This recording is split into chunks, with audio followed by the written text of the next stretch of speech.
and everyone else is they. This sermon title comes from a quatrain by the English author Rudyard Kipling.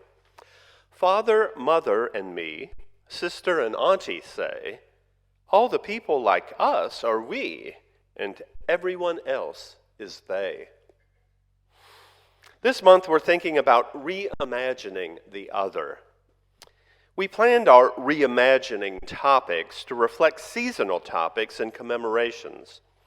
Thursday was Holocaust Memorial Day, and February is Black History Month.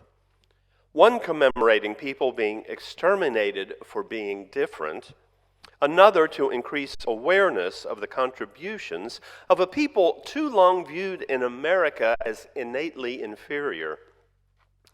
If you think these are unnecessary, let me remind you that right here in Texas, Southlake school administrators told educators to teach opposing views of the Holocaust, and there are bans that exist on what state lawmakers are calling critical race theory.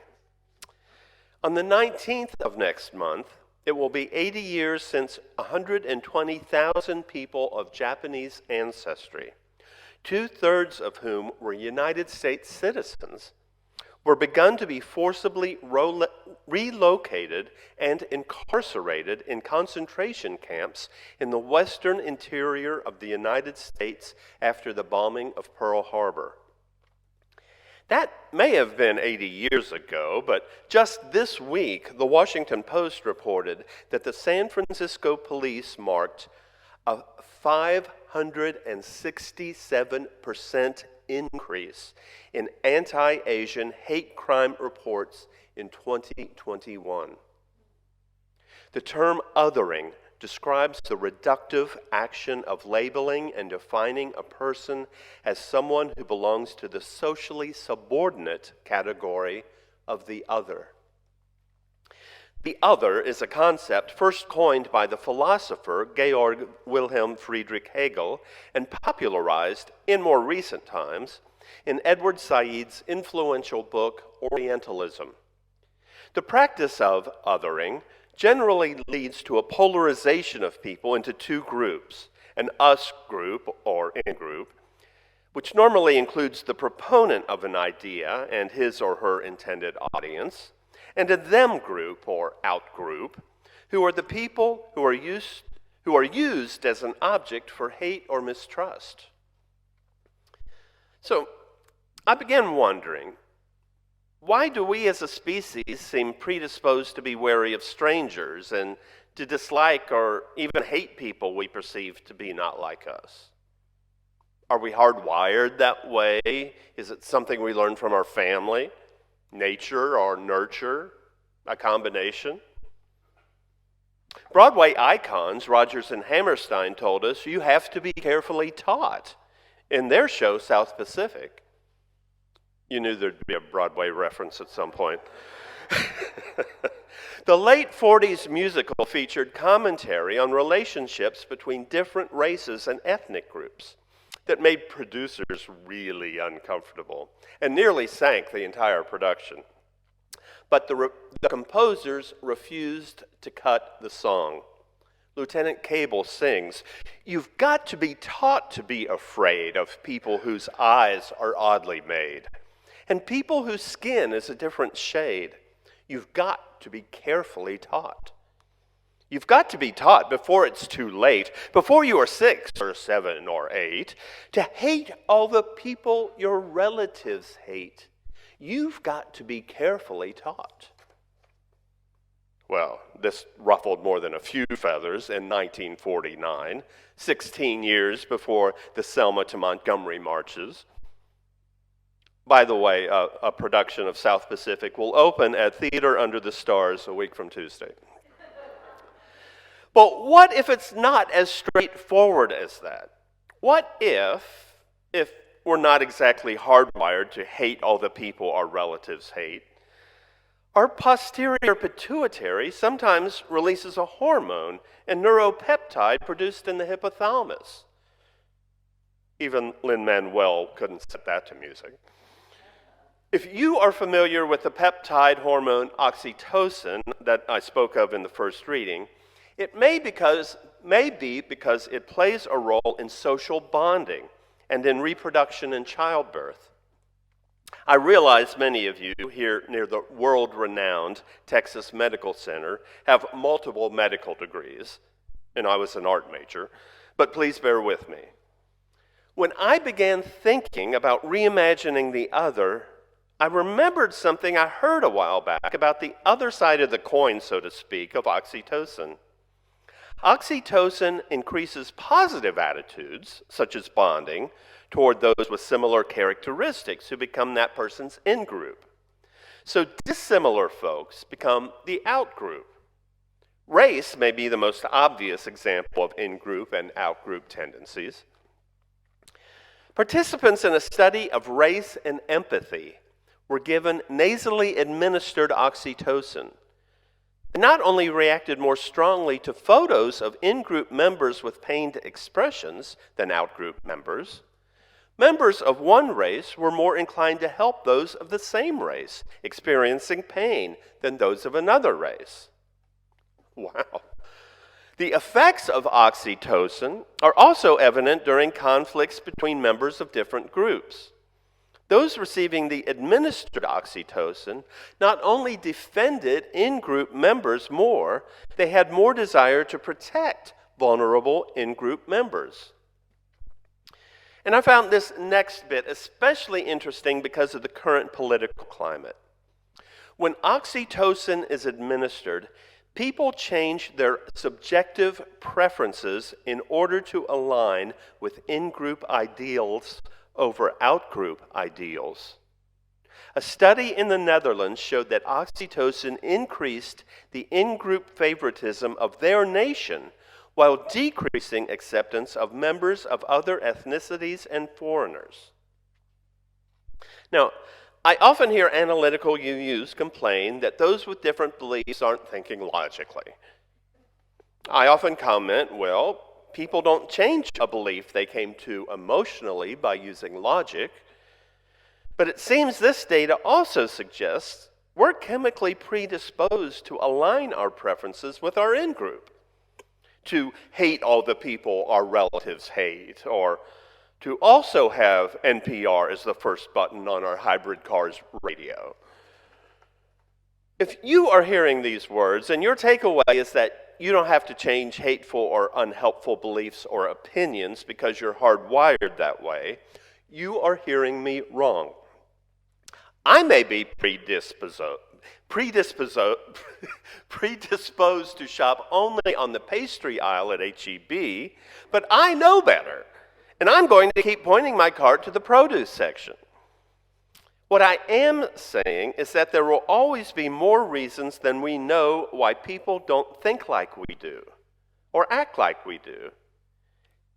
And maybe we can be a little bit more understanding and less hateful about our differences. Is that difficult when they're not showing us the same amount of grace? Of course. And being xenophobic because someone looks different may have been helpful in prehistoric times when marauding hordes of barbarians might attack. But in today's world, someone who looks very different may be more like us than someone who looks just like us. And this isn't a new concept. Folks were taught this 2,000 years ago. Arguably, Jesus' most famous parable is the story of the Good Samaritan. Even those who know very little about Jesus or the Bible have probably heard about it. Just yesterday on the news, there was a story about a Good Samaritan being hit by a car while helping someone. In the parable, a traveler, whom we assume to be Jewish, is stripped of his clothing and beaten till he's half dead and rolled into a ditch. Both a Jewish priest and a Levite pass by but ignore the man. Despite the fact that Samaritans and Jews historically despised one another, a Samaritan man who was passing by helps the injured man. Jesus holds up the Samaritan as the one we should emulate, not the priest or Levite. By the way, the Levitical priests were direct patrilineal descendants of Moses' brother Aaron, and the Levites claimed patrilineal descent from the tribe of Levi. An apparent case of people thinking they are very fine people because of who they are, and that should trump whatever they do. Which brings me to this point. Just because we don't automatically dislike someone because they look different, for instance, a different color, or are inherently different, for instance, a different sexual orientation, doesn't mean we put up with bad behavior. Saying we have to tolerate the toxic actions of a jerk because of some misguided attempt at understanding diversity doesn't do us or our community any favors. A month ago, way back last year, I talked about children and art, two worthwhile things to leave behind when you depart this world of ours. I also commented that they are also excellent catalysts for changing our worldview. Because of time concerns, I left out the most obvious other example. I believe that travel very much expands our ability to see and understand the world and others. Mark Twain perhaps said it best in his 1869 book, The Innocents Abroad. Travel is fatal to prejudice, bigotry, and narrow-mindedness, and many of our people need it sorely on those accounts. I guess some things never change. Broad, wholesome, charitable views of men and things cannot be acquired by vegetating in one little corner of the earth all one's lifetime. In a psychology article I read online, it told me that the fear of strangers, called xenophobia, is a broad term that may be applied to any fear of someone who's different than us. And that hostility towards outsiders is often a reaction to fear. There's typically a belief that there's some sort of conflict between the individuals in-group and out-group. Dr. Martin Luther King Jr. identified fear as a major cause of war and prescribed love as its remedy. In his sermon, Anecdotes for Fear, he described two types of fear, normal and abnormal. He illustrates the difference between them through an example from the founder of psychoanalysis. Sigmund Freud spoke of a person who was quite properly afraid of snakes in the heart of an African jungle, and of another person who neurotically feared that snakes were under the carpet in his city apartment. Normal fear protects us. Abnormal fear paralyzes us. Normal fear motivates us to improve our individual and collective welfare. Abnormal fear constantly poisons and distorts our inner lives. Our problem is not to be rid of fear, but rather to harness and master it. Now, you don't have to look far to find examples of xenophobia, the fear of strangers. I've been dismayed to find election cycle commercials already interrupting my happy viewing of Chopped and Diners, Drive-Ins, and Dives. Trying to make the electorate as fearful as possible of others, especially others across the border, is apparently the goal. An incumbent governor seems intent on making immigrants sound as menacing and deadly as possible, and seems to be acting as though he's running against the current president. The former president was anything but subtle in his villainization of immigrants. Now, to be fair, there was a time when immigrants came to America, stole jobs and land, and murdered the local population. But people typically refer to those immigrants as the founding fathers. So, people who seem different, people unlike us, people from somewhere else, whether the crosstown school rival, a bordering country, or a land across the sea, make us initially wary.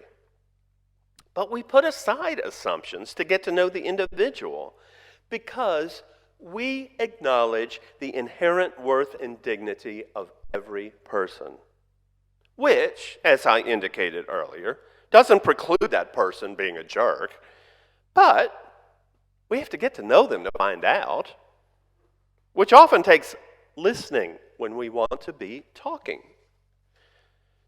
I have a technique to use when I'm tempted to make assumptions about a person, especially a person doing something I find questionable.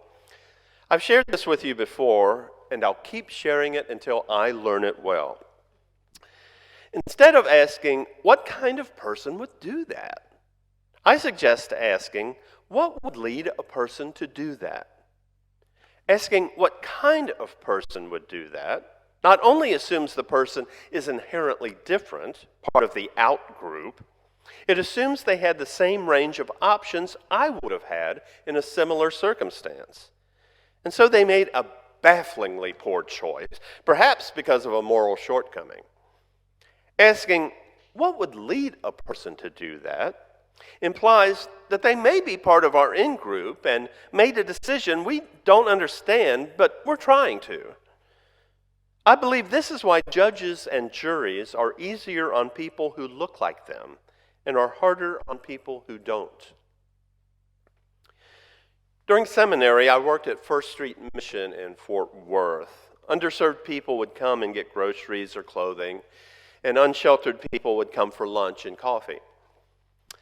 One very cold day in February, a woman came for groceries. She was wearing sandals.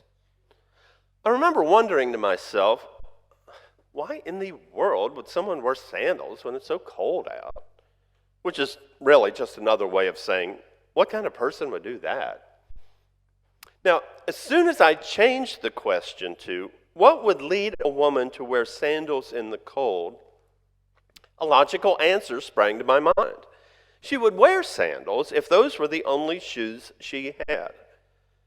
A simple reframing of the question led me from judging a person for making unhealthy and quirky wardrobe choices to wondering what it must be like to not be able to afford appropriate clothing for all kinds of weather. Of course, that's a pretty straightforward example. It gets more complex when we wonder why people have certain bumper stickers on their car or don't get a vaccine. Some people describe today's America as more divided than ever, including, surprisingly, during the Civil War. Although we live in one of the most diverse areas of the country, the divisions are stark and often antagonistic. No matter the topic, polarized viewpoints, inflamed by social media and a lack of decorum, highlight not only our differences, but our lack of understanding and patience for those who think and act differently. It comes easy to devalue others' opinions and then the others themselves.